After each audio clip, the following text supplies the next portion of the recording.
ఓం శుక్లాంబరధరం విష్ణుం శశివర్ణం చతుర్భుజం ప్రసన్నవదనం ధ్యాయేత్ సర్వవిఘ్నోపశాంతయే. ఓం గురుబ్రహ్మ గురుర్విష్ణుః గురుదేవో మహేశ్వరः గురు సాక్షాత్ పరబ్రహ్మ తస్మై శ్రీ గురవే నమః.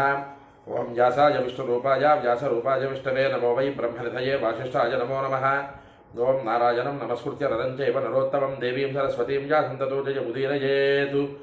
హరి ఓం. ప్రియ భగవద్బంధువులారా, ఆస్తిక మహాశయారా, విష్ణు పురాణానికి మనం స్వాగతం పలుకుతూ ఆత్మానం రథనం విద్ధి శరీరం రథమేవతు బుద్ధింతు సారథ్యం విద్ధి మనః ప్రగ్రహమేవచ అనే శ్లోకం ఆధారంగా మన ఆత్మ, మన శరీరము, మన బుద్ధి, మన మనస్సు ఇవి అన్నీ కూడా ఒక రథంలాగా మారితే ఆ రథాన్ని ద్రోహించినటువంటి శ్రీమన్నారాయణుడు మనకి సద్బుద్ధిని సద్గతులను కలుగుజేయుగాక అని మరొక్కసారి మనం స్మరణలోకి తెచ్చుకుంటూ విష్ణు పురాణం 17వ అధ్యాయంలో ఉన్నాం. ఈ 17వ అధ్యాయంలో ప్రహ్లాదుడు మనందరికీ కూడా దానవ కుమారులకే కాకుండా ఆయన గురుకులవాసం చేసే దగ్గర ఉన్న శిష్యులందరికీ కూడా గురువుగారు పాఠం చెప్పిన తర్వాత ప్రహ్లాద కుమారుడు పాఠం చెబుతూ, నేను ఎలాంటి ఆశకి లోభానికి వశున్నైన వాడిని కాదు, నాకు మీ పట్ల వేరు భేదభావన లేదు, మనందరికీ ఒక్కడే పరమావధి. ఎవరా ఒక్కడే పరమావధి? సంసార లంపటం అనేటటువంటి బాధలలో చిక్కుకోకుండా పాశముల చేత బంధించబడి ఉండేటటువంటి మానవుడు ఆ పాశముల నుంచి విడివడబడి ధర్మ మార్గం వైపు నడుచుకుంటూ పుట్టిన ప్రతి ఒక్క మానవుడు, ప్రతి ఒక్క ప్రాణికోటి కూడా తను చేయవలసినటువంటి ధర్మబద్ధమైనటువంటి కర్మని ఆచరిస్తూ అంత్యమందు భగవంతుడి పాదాల చెంతకి చెందాలి, భగవంతుడి పాదాల చెంతకి చేరాలి. దానికి ఒక్కటే మార్గము మనకి, అది విష్ణువే అని కిందటి ఘట్టంలో మనం చెప్పుకున్నాం. ఆ శ్లోకం నుంచి ఇప్పుడు వచ్చేటటువంటి ఘట్టం తెలుసుకుందాం. ఇక్కడ నుంచి వచ్చినటువంటి పరమాద్భుతమైనటువంటి వివరం ఇది మనం తెలుసుకుని జీవితానికి అన్వయం చేసుకున్నాడు.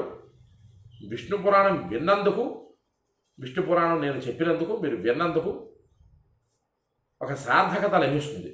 ఎందుకు ఆ మాట 17వ అధ్యాయంలో చెబుతున్నాను? ఇంతకుముందు బాబు ప్రారంభం నుంచి పురాణం గురించి చెప్తున్నారు. పురాణంలో ఒక్కొక్క ఘట్టానికి ఒక్కొక్క విధమైనటువంటి వివరం ఇస్తున్నారు. కానీ ఈ ప్రహ్లాదోపాఖ్యాలకు వచ్చేసరికి మీరు ఎందుకు ఇంత గట్టిగా చెప్పవలసి వస్తున్నది అని మీ అందరికీ ఒక అనుమానం రావచ్చు. దానికి నివృత్తి మ్యాక్సిమం అవకాశం ఉన్నంత వరకు ఈ వీడియోలోనే మనం చెప్పుకుందాం. అందుకు పూర్తి వివరం చూడండి. ఈ వీడియో పూర్తిగా చూడండి. అంటే చూడట్లేదు అనటం లేదు, అందరికీ కూడా విష్ణువు పరమావధి అని ప్రహ్లాదుడు ఎందుకు చెప్పారన్నది ఈ ఘట్టంలో మనకి తెలుస్తుంది. కిందటి వీడియోలో మనం చెప్పుకున్నటువంటి శ్లోకం నుంచి ప్రారంభం చేసుకుంటూ, తదేవమతి దుఃఖానాం అమాస్పదే అత్ర భవార్ణవే భవతాం కథ్యతే సత్యం విష్ణురేక పరాయణం అన్నటువంటి శ్లోకం దగ్గర కిందటి వీడియోలో ఆపుకున్నాం. ఇంత దుఃఖకారకమైనటువంటి సంసారం అనే సాగరంలో మనం అంటే మానవులం పడి కొట్టుకోకుండా మానవులందరూ కూడా ఆ సాగర తీరానికి చేరుకొని, ఆ ఒడ్డుకు చేరుకొని ఆ లంపటాల్లో పడి జీవితం మొత్తం మనం పాడు చేసుకోకుండా మనకి కనిపించేటటువంటి ఒకే ఒక్క మార్గము, ఒకే ఒక్క సత్యము, అది శ్రీనారాయణమూర్తే. ఆయనే విష్ణువు, ఆయనే మనకి ముఖ్యమైన దిక్కు, పరమావధి అని ఆ ప్రహ్లాదుడు వారు చెబుతున్నట్టుగా ఇక్కడ మనకి ఉన్నది. ఇంకా ప్రహ్లాదుడు చెబుతున్నారు, జాగ్రత్తగా అందరూ కూడా జీవితానికి ఈ ఘట్టం 17వ అధ్యాయం ఆఖరి ఘట్టం. ఇంకా 91 శ్లోకాలలో ఉన్నది ఈ ఘట్టం. మనం చెప్పుకుంటున్నటువంటి శ్లోకం ఈ 71వ శ్లోకం దగ్గర ఇంకా 20 శ్లోకాలు ఉన్నాయి. ఈ వీడియోలో ఈ 20 శ్లోకాలు చెప్పడం అవ్వదు కాబట్టి 2 వీడియోలలో వస్తాయి కాబట్టి ఈ 2 వీడియోలు కూడా జాగ్రత్తగా జీవితానికి అన్వయం చేసుకోవాల్సిందిగా మరొక్కసారి విన్నపం చేసుకుంటూ, మా జానీత వయం బాల దేహేషు శాశ్వత జరా యౌవన జన్మాఢ్య ధర్మాదేహస్య నాత్మనః అని వారు చెబుతున్నారు. చెబుతూ మనం పసివాళ్ళమని కానీ మనకెందుకు ఈ వేదాంతం అని కానీ మీరెవ్వరూ కూడా అనుకోకండి. దేహాలలో ఉండేటటువంటి దేహి ఒక్కడే, దేహి మాత్రమే శాశ్వతుడు. పుట్టుక, యవ్వనం, ముసలితనం, వార్ధక్యం, అలాగే మరణం, జరామరణములు ఇవన్నీ కూడా దేహానికే వర్తిస్తాయి తప్పిస్తే దేహికి వర్తించవు అని ప్రహ్లాదుడు చెబుతున్నారు. ఎందుకు ఈ మాట చెప్పవలసినటువంటి అవసరం ప్రహ్లాదుడికి?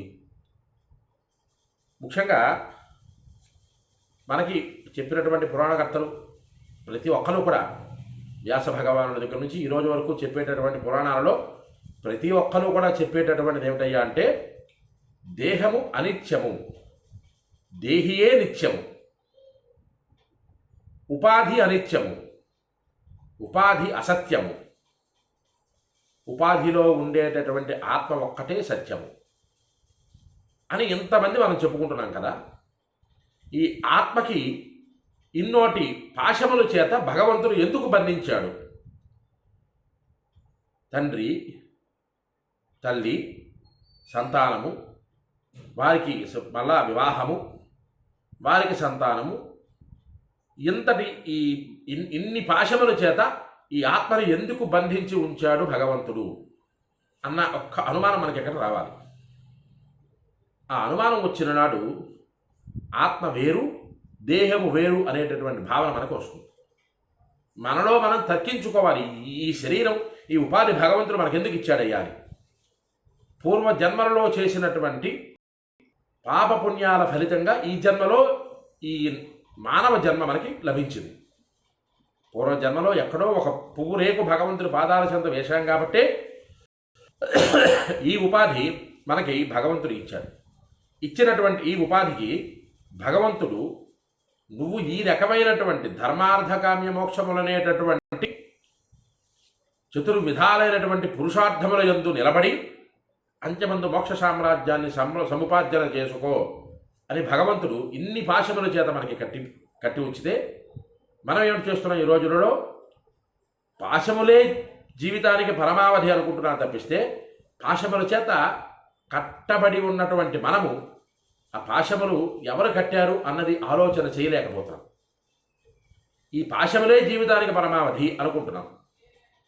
ఇక్కడ ప్రహ్లాదుడు ఈ వివరం మనం చెప్పుకున్నట్లయితే ఒక వీడియో చాలదు. అందుకు ఇక్కడ ఈ వివరం కాస్త తగ్గించుకుంటూ మనకి వేదాంతం అవసరం లేదయ్యా, దేహంలో ఉండేటటువంటి ఆత్మ ఆయన ఒక్కటే శాశ్వతుడు, పుట్టుక, యవ్వనం, ముసలితనం మున్నగు ధర్మాలు దేహానివే తప్పిస్తే ఆత్మవి కావు అని ప్రహ్లాదుడు వారు చెబుతూ బాలోహం తావదిచ్ఛాతో యతిపియే శ్రేయసే యువాహం వార్ధకే ప్రాప్తే కరిష్యామ్యాత్మనో.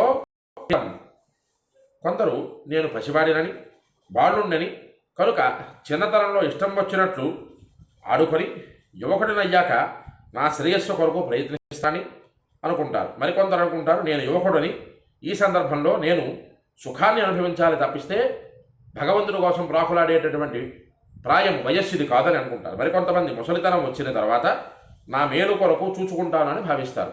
దీని వివరం మనం ప్రత్యేకంగా చెప్పుకోకర్లేదు. ఈ రోజుల్లో మనందరం పడుతున్న బాధలు ఏవి? ప్రహ్లాదుడు ఆ రోజుల్లోనే మనకి ఒక శాసనాన్ని ఇచ్చారు. కలియుగంలో మానవుడికి ఈ రకమైనటువంటి బుద్ధి చాపల్యం వస్తుంది అని ప్రహ్లాదుడు వారు చెబుతున్నారు.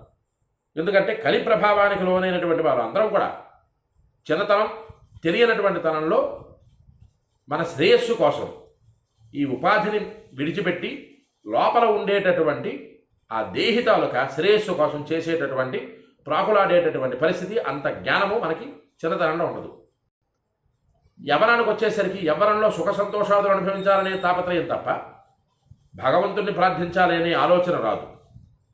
యవ్వనం దాటాక ముసలితనంలో చేద్దామనుకునే మనకి ముసలితనంలో నేను చేస్తాను, నా శ్రేయస్సు కొరకు ప్రాకులాడుతాను అని భావిస్తారు తప్పిస్తే చెయ్యరు అని కూడా చెప్తున్నారు ఇక్కడ ఈ శ్లోకంలో. ఊర్ధోహం మమ కార్యాణి సమస్తాని నగోచరే కిం కరిష్యామి మందాత్మ సమర్థేన నా యత్ కృతం. ముసలితనం వచ్చేసరికి చెప్పినట్టుగా మనకి ఈ రోజులలో ముసలితనం అంటే జరామరణముల యందు మధ్యస్థమంలో కొట్టుబిట్టాడేటటువంటి సందర్భం ముసలితనం. ఈ ముసలితనంలోనే మనం చేసిన ప్రతి ఒక్క కర్మ ఫలితం ఈ ముసలితనంలోనే అనుభవించాలి. కానీ ఇక్కడ ప్రహ్లాదుడు వారు చెప్తున్నది ఏంటయ్యా అంటే ఈ ముసలితనంలో భగవంతుడి కోసం ప్రాకులాడదాం అనేసరికి కంటికి ఉండేటటువంటి దృష్టి అనేటటువంటి పరమాద్భుతమైనటువంటి శక్తి సన్నగిలుతుంది. చేతులకి ఉండేటటువంటి పటుత్వం ఈ ముసలితనం వచ్చేసరికి సన్నగిలుతుంది. నోటికి ఉండేటటువంటి ఈ జిహ్వ, ఈ వాగ్ధాటి, ఈ వాటిమ ముసలితనం వచ్చేసరికి ఆ పటుత్వం తగ్గుతుంది. తగ్గేసరికి ఏమీ చేయలేనటువంటి దుస్థితికి దిగజారిపోతారు మానవుడు. ఆ దిగజారేట వరకు కూడా మీరు వేచి ఉండకండి. చిన్నతనం నుంచే భగవంతుడి కోసం ప్రాకులాడండి. చిన్నతనం నుంచే భగవంతుడి కోసం ప్రయత్నం చేయండి. చిన్నతనం నుంచే భగవద్ అనుగ్రహం ఎలా సంపార్జన చేసుకోవాలో పెద్దల దగ్గర నేర్చుకోండి అని ప్రహ్లాదుడు ఖచ్చితంగా చెబుతున్నారు ఇక్కడ. ఇందుకు కదా జీవితానికి మనం ఈ పురాణాన్ని అన్వయం చేసుకోబోతున్నాం. అయితే ఏవం దురాశయా క్షిప్త మానస పురుష సదా శ్రేయసోఖిముఖం యాతి న కదాచిత్ పిపాసిత. ఈ రీతిగా దురాశ అనేటటువంటి దుఃఖము మనస్సుని కదిలించి వేస్తుంది. అలాగే మానవుడు ఎల్లప్పుడూ తృష్ణ దాహ పీడితుడై, తృష్ణాదాహం అంటే కోరికలు ఎక్కువగా కలిగి, జిహ్వకి కానీ బుద్ధికి కానీ ఒక కోరిక కలిగిందంటే దాన్ని తీర్చామంటే మరొక కోరిక ఖచ్చితంగా కలిగి తీరుతుంది. ఈ తృష్ణాదాహం అనేటటువంటి ప్రపీడితుడై పీడించబడేటటువంటి ప్రతి ఒక్క మానవుడు తన ఆత్మ శ్రేయస్సుకు అభిముఖంగా అనుగుణంగా ప్రవర్తించలేడు అని ప్రహ్లాదుల వారు చెబుతున్నారు. అంతటి దుస్థితికి దిగజారకండి అని ఆనాడే ప్రహ్లాదులు మనకి చెప్పారు. ఈ రోజుల్లో మనం ఏమిటి చేస్తున్నాం అన్నది మనమే సింహావలోకనం లోపల మన మనస్సులో మనకే ఒక ప్రశ్న వేసుకొని జీవితానికి మనం ఎలాగా మన బుద్ధిని మార్చాలి, మన బుద్ధిని ఎలాగ భగవంతుడి పట్ల ఎటు పక్క నుంచి వెళితే భగవంతుడి కోసం మనం ప్రయత్నం చేసేటటువంటి ఆలోచన మన బుద్ధిలోకి వస్తుందన్నది మనం ఒక్క అడుగు వేసినట్లయితే భగవంతుడు మన కోసం ఎదురు 10 అడుగులు వేస్తారు. బాల్యే క్రీడనకాసక్త యవ్వనే విషయోన్ముఖా అజ్ఞాన యస్య శక్తా చ వార్ధక్యం సముపస్థితం అన్నటువంటి శ్లోకం ఇక్కడ చెప్తున్నారు ప్రహ్లాదుడు. బాల్యంలో ఆటలలో మునిగిపోతాము, అది అందరికీ తెలిసిందే. యవ్వనంలో విషయలంపటాలలో విషయ సుఖవాసనలతో తేలిపోతాము. తెలియకుండా వచ్చిపడిన ముసలితనాన్ని ఊపిక లేకపోయినా ఎలాగో గడుపుతూ ఉంటాము. ఇది అజ్ఞానుల స్థితి అని చెబుతున్నారు ప్రహ్లాదులు వారు. చెబుతూ ఇక్కడ మనం ఒక శ్లోకం రఘువంశ కావ్యం నుంచి మనం తెలుసుకునేటటువంటి ఒక్క శ్లోకం మనం చెప్పుకుందాం. ఏమిటయ్యా అంటే, చక్కగా రఘువంశ కావ్యం రాసినటువంటి కాళిదాస మహాకవి చెబుతూ బాల్య వయస్సులో ఏ రకమైన విద్యాభ్యాసం చేయాలో ఆ రకమైనటువంటి విద్యాభ్యాసం చేయాలి. యవ్వనే విషయేషిణాం, యవ్వన వయస్సులో విషయాలాలసలకి లోను కాకుండా వాటిని తామరాకు మీద నీటి బిందువులాగా భగవంతుడు మనకి అమర్చినటువంటి దాంట్లో ఆ సుఖ సంతోషాదులని అనుభవించండి. వార్ధకే మునువృత్తీనాం, వయస్సు మీదన పడుతున్న కొలది భగవంతుడి కోసం మనస్సుని అక్కడి నుంచి ప్రారంభం చేసి భగవంతుడి కోసం భగవంతుడి వైపు మనస్సును తిప్పండి. వార్ధకే మునువృత్తీనాం యోగీనాంతే తరుత్యజాం. అంచెమందు ఈ శరీరము నాది కాదు, ఈ లోపల ఉండేటటువంటి ఆత్మ నాది, ఈ ఆత్మనే నేను తప్ప ఈ శరీరం నాది కాదు అని ఈ శరీరాన్ని విడిచిపెట్టాల్సిన సమయంలో ప్రిపేర్డ్గా ఉండండి, రెడీగా ఉండండి అని అక్కడ మనకి రఘువంశంలో మహాకవి కాళిదాసు గారు రచించినటువంటి ఒక శ్లోకం. ఆ శ్లోకం ఆధారంగా పుట్టిన ప్రతి ఒక్క ప్రాణి కూడా భగవంతుడి కోసం ప్రాకులాడండి. ధర్మార్థకామ్య మోక్షములనేటటువంటి వాటి కోసం ఈ రోజులలో అర్ధకామముల గురించే బాధపడుతున్నాను తప్పిస్తే ధర్మము గురించి కానీ మోక్షము గురించి కానీ ఎవరము కూడా ఆలోచన చేయటం లేదు. అందుకోసం కాకుండా ఈ ప్రకారంగా మనం జీవితం ఎత్తింది మొదలు నడుచుకున్నట్లయితే భగవంతుడి పట్ల మన బుద్ధిని మరలుగొలిపినట్లయితే భగవంతుడు మనకి ఆశీర్వచనం చేస్తాడు అని ఇక్కడ తెలుస్తున్నది మనకి ఈ శ్లోకం ద్వారా. తస్మాత్ బాల్యే వివేకాత్మ యతేత శ్రేయసే సదా బాల్య యౌవన వృద్ధాద్యై దేహభావయ సంయుత అని చెప్తున్నారు.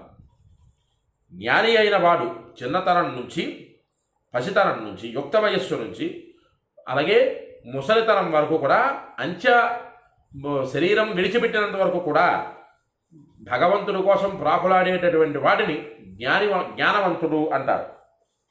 ఈ భగవంతుడి కోసం ప్రాకులాడటం అంటే ఆయన జ్ఞానం ఉన్నవాడా కాదు కదా, లేదా భగవంతుడి కోసం వెళ్ళకపోతే మిగతా ఏది చేసినా సరే చెందదా అనేటటువంటి భావన మనకు రాకుండా ఇక్కడ ప్రహ్లాదుడు వారు చెబుతూ, కాబట్టి జ్ఞాని అయిన వాడు చిన్నతనంలోనే పసితనం, యుక్త వయస్సు మున్నగు దేహభావాలతో పెట్టుకోక నిరంతరం ఆత్మశ్రేయస్సుకై ప్రయత్నం చేయాలి అని ప్రహ్లాదుడు వారు ఇంకా చెబుతున్నారు. ప్రహ్లాదుడు వారు భగవంతుడి కోసం మానవుడు అన్నవారు ఎలాగా భగవంతుడు పద్మాల చెంతకు చేరాలి అన్నది ఇక్కడ ప్రహ్లాదుడు చాలా ఖచ్చితంగా నిరూపణ చేస్తున్నారు.